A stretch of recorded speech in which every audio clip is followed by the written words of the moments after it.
AI 기반 악성 코드 분류를 위한 바이너리 시각화와 머신러닝 모델 연구에 대해서 발표하게 된 기업기술혁신 PBL 이팀입니다. 저희의 발표 순서는 다음과 같은 순서로 이루어질 것입니다. 다음 그림은 키스퍼스키랩에서 수집한 IoT 장치용 악성 코드 샘플 수, 그리고 랜섬웨어 악성 코드 개수의 증가세를 보여주는 그래프입니다. 즉, 악성 코드의 종류는 감소하고 있는 추세지만 악성 코드의 변종은 급격하게 증가하고 있기 때문에 정확한 악성 코드의 분류의 중요성이 강조되고 있습니다. 하지만 이런 기존의 시그니처 기반의 악성 코드 분류는 변종 악성 코드를 분류하고 파악하는 데 어려움이 있습니다. 이에 대한 방안으로 악성 코드 분류에 있어 더 높은 정확도를 위해 바이너리 시각화를 통해 이미지 기반 악성 코드 분류 방법에 주목하였습니다. 악성 코드의 분류는 악성 코드의 유사성에 기반을 두고 있는데, 동일 클래스 내의 악성 코드들은 사용하고 있는 라이브러리, 컴파일러 등을 공유하는 특징을 가지고 있기에 높은 유사도를 가집니다. 특히 라이브러리 혹은 함수의 재사용으로 인해 바이너리 간의 높은 유사도를 보이는데요. 바이너리 시각화를 통한 악성 코드 분석은 이러한 바이너리들의 유사성을 측정하기 위해 사용될 수 있습니다. 이제 저희가 조사한 바이너리 시각화에 대해서 설명드리겠습니다. 저희는 GitHub에서 코드를 받아서 실습해보는 형식의 조사를 하였는데요.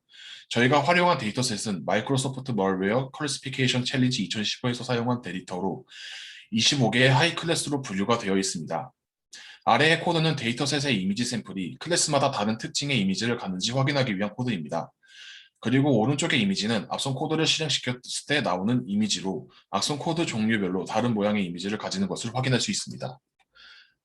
그리고 배열 객체의 어레이를 unsigned int 타입으로 변환시키고 입력받은 배열 객체를 이미지 객체로 바꿔 저장하는 코드를 사용하여 바이너리 배열을 이미지 파일로 바꾸고 이를 CNN 모델의 X 값으로 사용할 수 있게 만듭니다.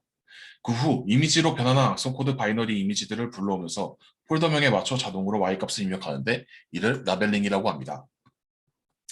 다음으로 해야 할 일은 딥러닝을 통한 바이너리 분류입니다. 여기서 딥러닝이란 쉽게 말해서 인공지능이 사물을 분별하도록 학습시키는 기술인데요. 저희는 이 중에서 CNN이라는 방식을 사용할 것입니다. 이 방식을 채택한 이유는 CNN이 고차원의 이미지 분류 성능이 뛰어나기 때문에 사용하였습니다. CNN을 설명하기 위해 컨보루션 연산 방식과 맥스풀링 연산 방식을 알아볼 텐데, 먼저 컨보루션 연산 방식은 커널 또는 필터라는 MIM 크기의 행렬로 높이 곱하기 너비 크기의 이미지를 처음부터 끝까지 겹치며 훑으면서 MIM 크기에 겹쳐지는 부분의 각 이미지와 커널의 원소값을 곱해서 모두 더한 값을 출력으로 하는 것을 말합니다. 그리고 맥스풀링 연산 방식은 결과 배열을 2x2 정사각형으로 나누어 각각에서 가장 큰 숫자만을 취합하고 각 2x2를 구성하는 4개의 입력 타일에서 가장 큰 특징을 찾으면 합쳤을 때에도 그 특징을 유지할 수 있습니다. 이를 통해 특징적인 부분을 유지하면서도 배열의 크기를 줄일 수 있습니다. 컨보루션 연산 레이어와 맥스풀링 연산 레이어가 반복되며 사용되는 것이 컨보루션 뉴럴 네트워크, 즉 CNN이고, 이를 이용하여 이미지가 가지고 있는 숫자의 배열을 여러 가지 연산과 과정으로 필터링하여 볼받은 이미지들을 판단할 수 있게 해주면 딥러닝을 통한 바이너리 분류가 마무리됩니다. 이를 통해 CNN 모델을 실행해본 결과 약 96% 정도의 정확도를 얻을 수 있었습니다. 그리고 각 클래스별로 어느 정도 예측을 했는지 확인해 보기 위하여 컴퓨전 매트릭스를 사용했습니다. 아래의 코드가 컴퓨전 매트릭스 코드입니다. 저희가 실습한 데이터를 X축과 Y축의 레이블에 맞춰 시각화한 사진입니다. 이를 통해서 CNN 모델이 어떤 데이터를 잘못 예측했는지 확인할 수 있습니다. 이 실습을 통해 대부분의 머레어가 제대로 분류되었다는 것을 알 수 있었고, 자그마한 오차들은 대부분 비슷한 클래스에 속해 유사도가 높거나 샘플 수가 적어서 잘못 분류된 것들 등이 있었습니다. 마지막으로 저희는 교차 검증을 통해 트레인셋과 테스트셋을 7대3으로 나눠 평가한 모델의 정확도가 신뢰성이 있는지 알기 위해 교차 검증으로 모델을 평가해 보기로 하였는데요. 여기서 교차 검증이란 일반화 성능을 측정하기 위해 데이터를 여러 번 반복해서 나누어 여러 모델을 학습하는 과정을 뜻합니다. 대표적으로 K-폴드 교차 검증이 존재합니다.